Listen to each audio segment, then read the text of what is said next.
In today's video, I am going to teach you how to do split screen on Google Chrome. Split screen is a simple way to view two things side by side, so you can read on one side while you write or compare information on the other. This is especially useful when you want to keep both windows visible at the same time instead of constantly switching back and forth. To do this in Google Chrome, start by making sure you have a Chrome window open with at least one tab available. It works best if your Chrome window is not minimized and if you can see your desktop clearly. Now click and hold the tab you want to place on one side of your screen.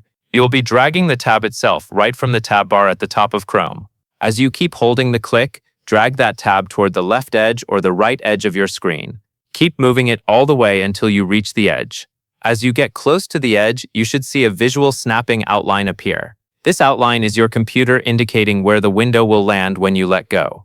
Once you see that snap area, release your mouse or trackpad. The Chrome window will snap into place and automatically resize to fill exactly half of your screen on that side.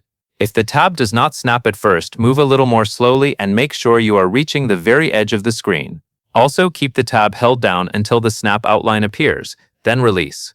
The snap behavior is controlled by your operating system, so the key is to drag firmly to the left or right edge until it locks into that half-screen layout. At this point, you have successfully placed Chrome into split screen on one side of the display. You can repeat the same snapping action with another Chrome tab or another app to fill the other half of the screen, but the main technique stays the same. Drag a tab to the left or right edge until it snaps into place, and that is all there is to it.